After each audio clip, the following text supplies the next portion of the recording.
In this lesson, we're going to build the door handle for our door. Alright, so we built out the indentation for the door handle, and then we also built out the lock. So now what we want to do is we want to build the physical door handle that someone would pull.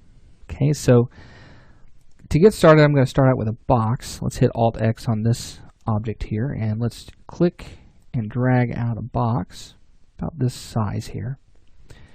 And let's go ahead and go to our perspective view. Let's just pull this over until it comes to the outside of the door there. And then in our left view, we're just going to hit Alt-X on that one, convert it to editable poly, and let's just reshape this. So I'm going to scale this down, something like that. And then I'm going to add a couple of edges in. So let's select this edge. I'm going to hit ring and connect.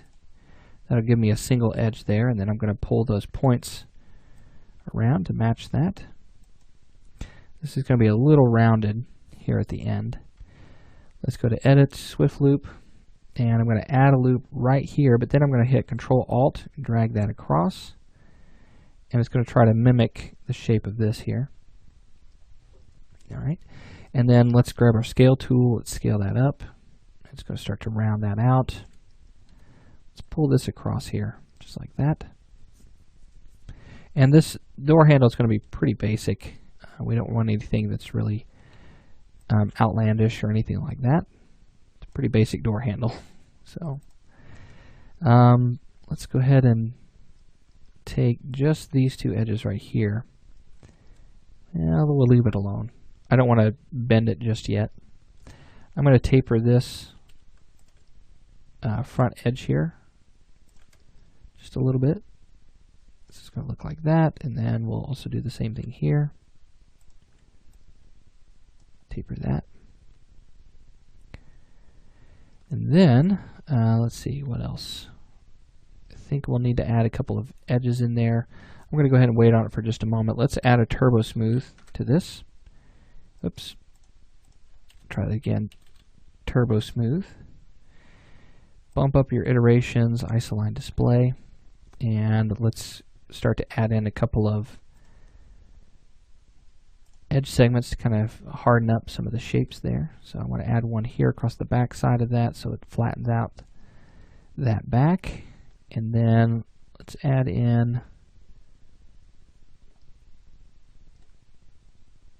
the shape across the middle here to kind of bring that to a point there in the middle, and then also an edge here on the back to kind of flatten that out.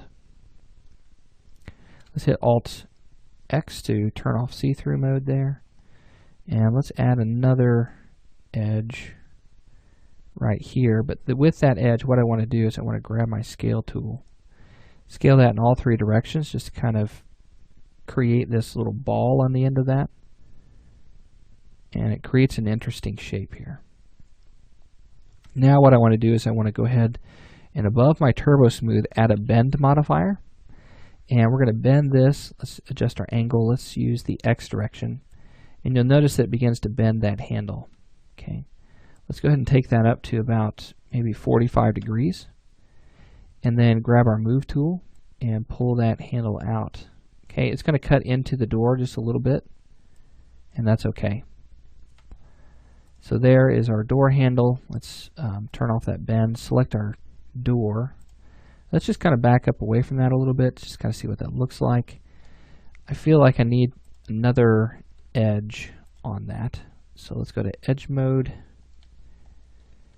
and Edit Swift Loop. Let's add a loop right here against that. It's going to kind of create this hard edge along the front of that.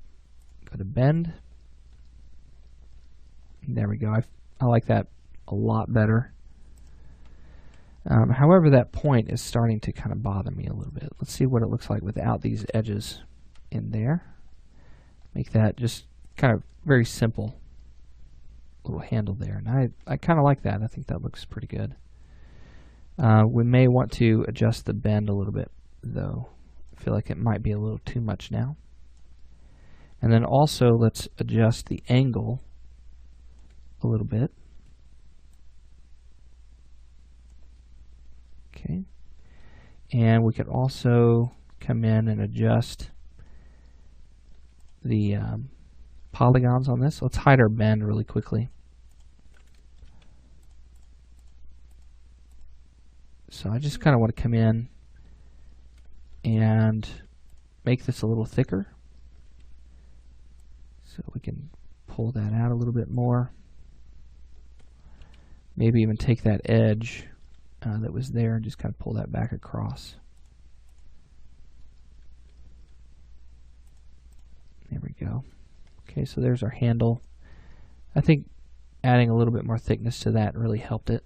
And let's go ahead and make that black. Call this door handle. And apply a gray material to that. And there we go. I think that works for this. You can really create any shape that you like for your own door handle. Let me push that in just a little bit more. But I think this works for us. Okay, it looks pretty good. It looks like the reference image. We kind of just played that one by ear, just kind of looking at it. So yeah, there we go. So there's our door handles. So the next thing that I want to do from here is I want to take some time to build out some extra trim pieces like on the windshield. Add those details in. I don't want to forget about those. And then we'll move on into creating the mirrors, okay, on the side. And then we'll move on into creating the headlights and finishing out the front, and then getting into the wheels and finishing up this course. So we'll go ahead and we'll start by creating some of our final details that we'll see on the windshield. So I'll see you then.